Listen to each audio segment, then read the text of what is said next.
yang husnul khotimah. Amin. Amin. Amin. Amin. Ya Rabbal, ya Allah ya Rabb. Amin doa bahasa Tori kudu diajari. Sehingga amin doa. Bapak Ibu hadirin sekalian yang dirahmati Allah Subhanahu wa taala, alhamdulillah.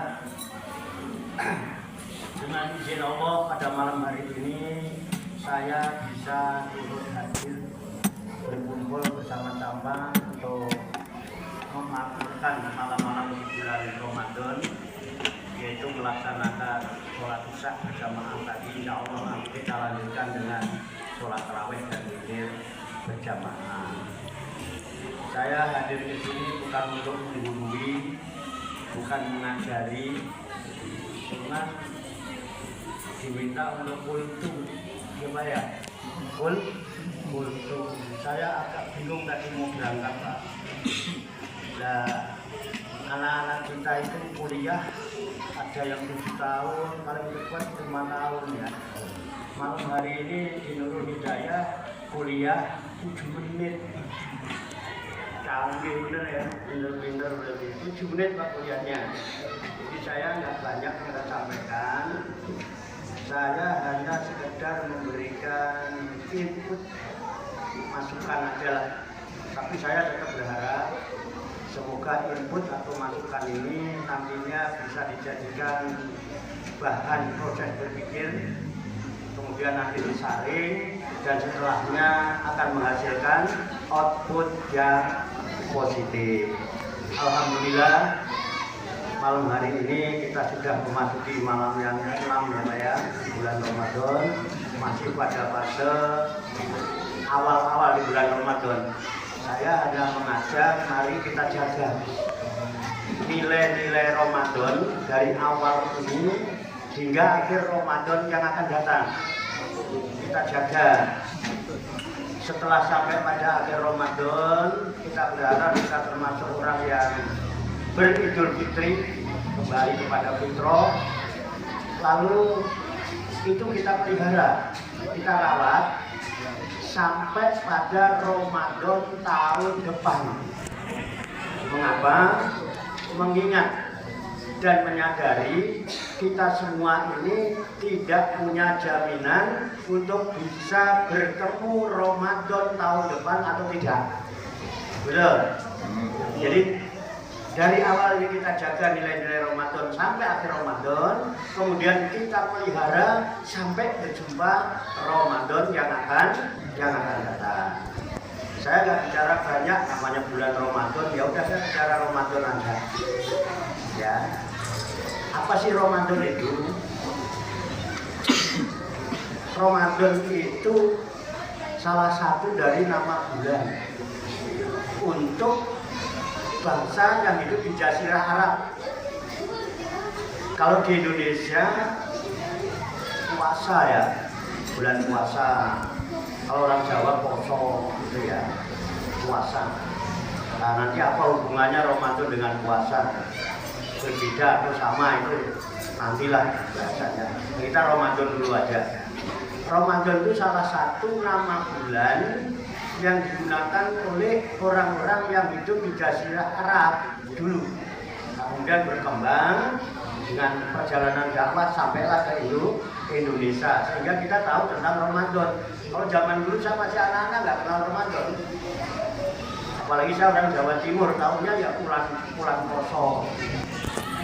Jadi kalau di Jawa itu bulan itu Suro, Safar, Mulut, Bado Mulut, Jimawal, Jumakir, Rejeb, Ruah, Poso, Bodo, kemudian Selo besar. Kalau orang Jawa Barat katanya Apik, gitu aja ya. Lalu kalau di Arab itu bulan Hijriah itu kan mulai dari Muharram, Safar, Rabiul Awal, Rabiul Akhir sampai nanti Dzulhijjah. Jadi Ramadan nama bulan. Lalu apa sih Ramadan itu? Ramadan itu berasal dari akar kata romido. Kalau ilmu soronya itu ya wajahnya fa'ila atau romado atau fa'ala itu wajahnya. Artinya apa? Panas terik. Ramadan itu panas terik, panas yang menyengat, panas yang membakar. Artinya, sehingga Ramadan secara umum diartikan pembakaran. Jadi Syahrul Ramadan artinya bulan pembakaran. Nah, bagi kita umat yang beriman, yang beragama Islam, di bulan Ramadan diperintahkan untuk puasa. Artinya supaya orang-orang Islam yang beriman ini mengikuti proses pembakaran selama 1 bulan di bulan Ramadan. Itu sebetulnya. Jadi ini nanti akan punya nilai, dan nilai ini kita jaga nanti. Ya. Apa sih proses pembakaran? Kalau dulu saya nonton wayang ya, kalau di Jawa itu ada yang namanya proses penggemblengan. Digembleng, ditatar di satu tempat namanya Kawah Candra di Muka. Kalau di Jawa Kawah Candra di Muka. Nah, bulan Ramadan inilah Kawah Candra di Muka bagi orang Islam yang beriman. Sehingga nanti setelah digembleng, mengikuti pendadaran, penataran akan memiliki kualitas peningkatan. Kalau kita sudah ketemu Ramadan, apalagi kayak saya yang sudah usia 70 tahun, setidak-tidaknya kalau saya mulai balik 15 tahun, sudah 55 kali ngikutin Ramadan. Kalau dari tahun ke tahun, ya begitu-begitu juga. Kalau dari ke hari sebulan di Ramadan kok begitu juga, kita tanda tanya, jangan-jangan.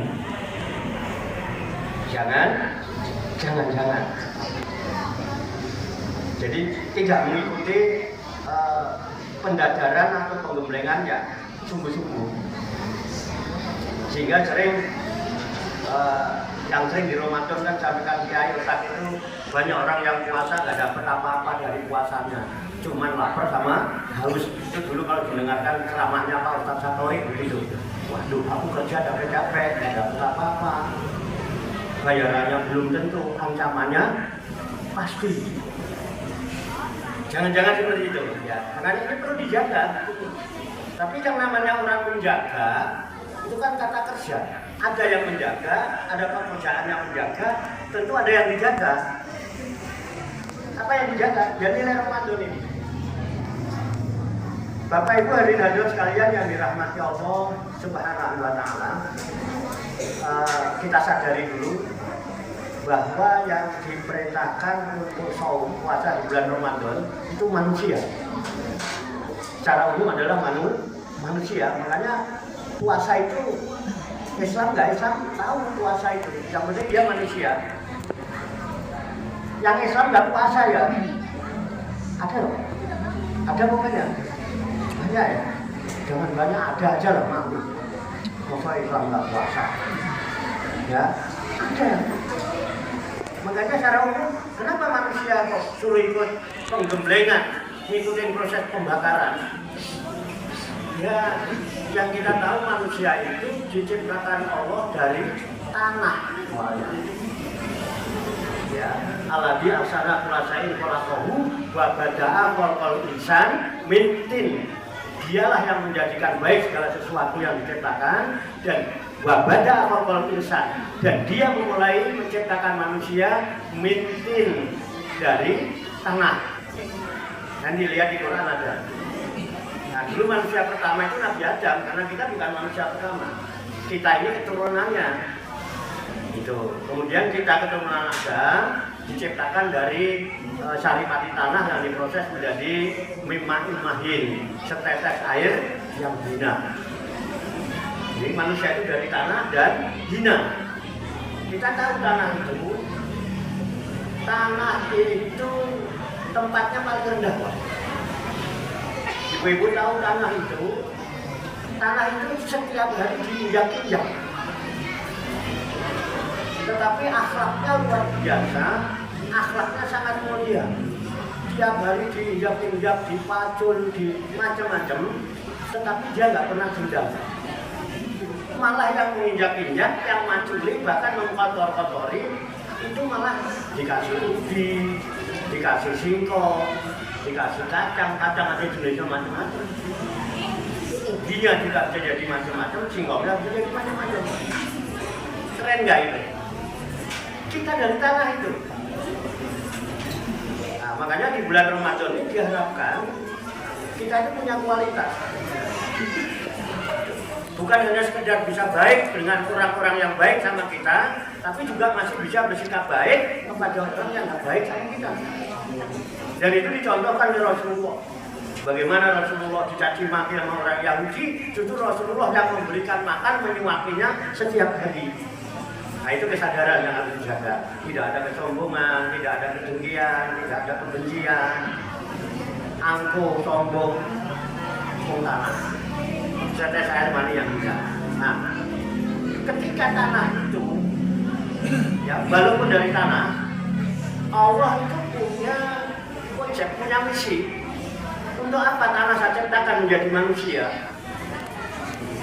Itu di Quran dinyatakan untuk menjadi khalifatullah fil ardh. Khalifahnya Allah.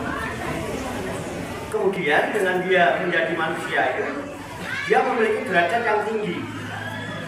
Menjadi derajat yang mulia, sehingga manusia yang diciptakan dari setetes mani yang hina itu bisa memiliki derajat yang tinggi, bisa memiliki derajat yang mulia kalau dia mau menjadi manusia yang berprestasi setelah mengikuti penggemblengan, pembakaran.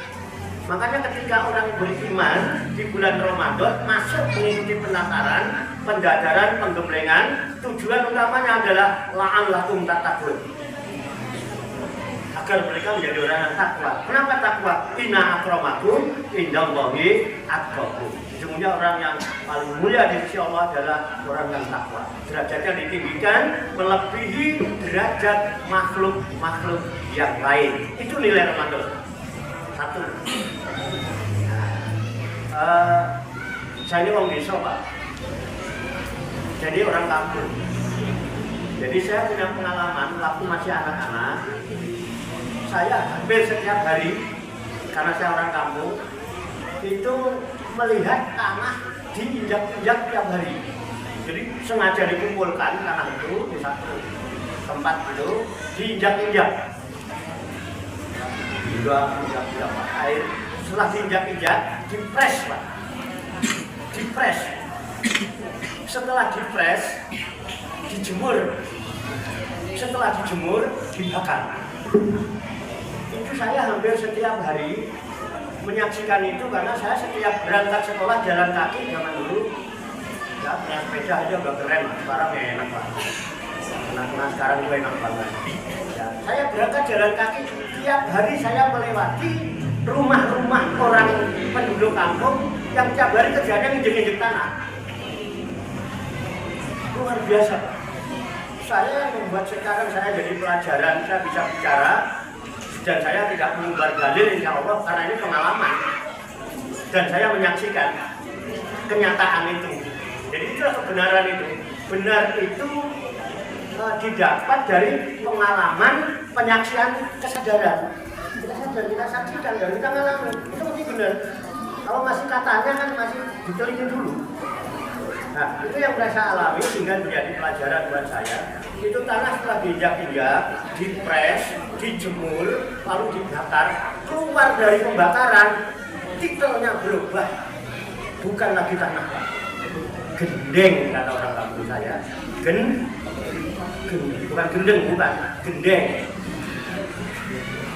Di Tegal itu juga, ada orang Tegal ya. Gendeng apa genteng? Gendeng. Gak tahu kalau di Jawa Barat. Di Palembang genteng juga ya. Pak Bumi, genteng. Namanya menjadi genteng, Pak. Genteng itu derajatnya lebih tinggi dari presiden. Bu, ngapain? kirain ngobrol sendiri. Apaan?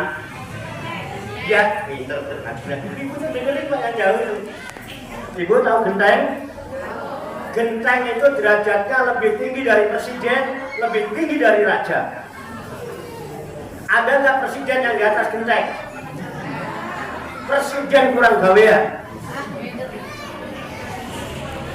Kerja. Ngapain presiden naik-naik ke atas genteng? Presiden apa tukang bangunan?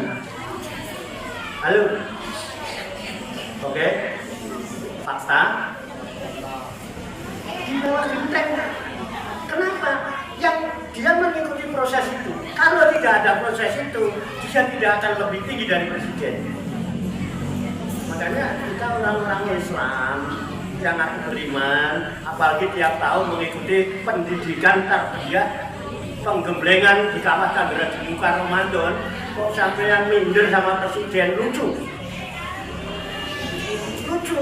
Pelatah Pak kok minder sama lurah macam-macam, jangan. Di bawah genteng, asal kita takwa lebih mulia dari presiden. Betul? Setuju? Ya, satu itu ya. Nah, kemudian ayo kita jaga nilai ini. Lalu apa yang kita lakukan? Karena sudah lebih dari kultum ini Pak. Udah aja. Tapi tanggung Pak ini Pak. Nanti kalau mau jaga apa? Nanti kalau kita ngerebus singkong, ini singkong magel nanti kalau matang. Tahu singkong magel Pak? Enggak dimakan, sudah direbus, dimakan kentut dulu. Nah itu makanya sekarang juga ada orang kentut dulu karena apa? Rebusannya magel. Enggak tuntas. Makanya besok-besok lagi kuliah 7 jam. Ya, 7 gitu. Jangan gitu ya. Terima kasih Pak. Oke. Tak persingkat. Tenang. Saya nggak buka dalil. Saya takut Pak baca dalil. Kenapa? Dalil itu kan hanya ada 2 dalam Islam. Ada dalil akli, yang kedua dalil akli. Kalau saya sampaikan dalil akli, yang saya sampaikan harus kalimat-kalimat yang kira-kira bisa diterima oleh akal-akal. Artinya khotibun nasa ala khotirul mulihin. Berbicaralah kepada manusia itu sesuai dengan kadar akal penalarannya masing-masing. Jangan dia bicara sama nenek-nenek yang udah umur 80 tahun, bicara informasi dan komunikasi informasi roda nyambung itu bicara tentang komunikasi. Tidak. Jadi yang harus kita pelajari, ya, Ramadan kembali, ya, saya tak kuasa ini. Ramadan itu disebut Syahrul Riyadhah. Bulan Riyadhah itu latihan. Kalau ada mungkin yang dari Tasik, dari tahu ini, kalau ada dari Tasik, di Tasik itu ada Jayalaya, di sana tempat markas Thariqah dan beliau adalah ada mursyidnya yang namanya Sohibul Wafa, ya, Syekh Sohibul Wafa, Rasul Arifin, beliau terkenal dengan Abah Anom, beliau terkenal, nggak tahu sekarang gantinya. Ya. Itu ada istilah Riyadhah itu dipakai. Di samping Riyadhah ada suluk Riyadhah, kemudian Mujahadah. Itu biasanya istilah-istilah yang digunakan oleh kalangan-kalangan Thariqah yang pelajari ilmu tasawuf. Kalau suluk itu perjalanan rohani, Riyadhah itu adalah latihan rohani. Kalau Mujahadah itu berjuang sungguh-sungguh memerangi hawa nafsu. Nah, ini Syahrul Ramadan adalah Syahrul Riyadhah. Riyadhah itu latihan rohani. Rohaninya dilatih supaya rohani naik ke permukaan, kemudian rohani kita mampu membangunkan kesadaran yang tidur, mampu menghidupkan kesadaran yang mati. Kebanyakan kita kadang-kadang nggak sadar kalau melakukan sesuatu tanpa sadar. Jadi sesuai dengan mekanisme aja. Nah, apa Riyadhah itu yang dilakukan? Yang pertama disebut tarkul manami. Yang kedua tarkul anami. Yang ketiga tarkul to'ami. Yang keempat tarkul kalami. 4 ini nanti kita jaga ke akhir Ramadan. Kita persingkat. Apa tarkul manami? Tarkul manami artinya meninggalkan tidur. Jadi dulu kalau bulan Ramadan itu Rasulullah dan sahabat ketika di masjid itu sampai menjelang sahur Pak. Nah, kita mungkin nggak seperti itu karena kita tidak hidup di zaman itu, kebutuhan kita juga berbeda. Maka di bulan Ramadan itu kemudian ada amalan tambahan yaitu siam Ramadan yang sekarang disebut taraweh. Coba kalau kita nggak taraweh mungkin sekarang udah tidur atau tidak apa. Nah, kita tidurnya tunggu sebentar lah, nanti tidur jam 10 sama tambah tadarus seperti ini. Itu tarkul manami, meninggalkan tidur. Yang kedua, tarkul anami, meninggalkan keramaian manusia. Karena kalau bulan Ramadan kalau kita sering kumpul-kumpul yang nggak manfaat, nanti ujung-ujungannya ngomongin orang, ngomongin tetangga, ngomongin mertua, akhirnya puasanya nggak punya nilai. Kemudian yang ketiga, tarkul to'ami, meninggalkan makan. Meninggalkan makan, maka tadi mulai terbit fajar, kita meninggalkan makan ke subuh. Terus tujuannya apa? Tujuannya apa sekali? Dari fajar itu kita nggak makan, nggak minum. Tujuannya apa? Nunggu buka. Nunggu buka. Dari hari ke hari kan begitu. Betul Pak ya? Nunggu buka, begitu buka dendam gitu ya, bermakan. Ya itu udah alhamdulillah. Artinya sudah takul to'ami. Nah setelah itu nanti yang keempat tarkul alami, meninggalkan pembicaraan yang tidak berguna. Makanya sampai dikatakan dalam sebuah hadis itu naumu sho'imin ibadatun, sampai tidurnya orang puasa jangan ibadah.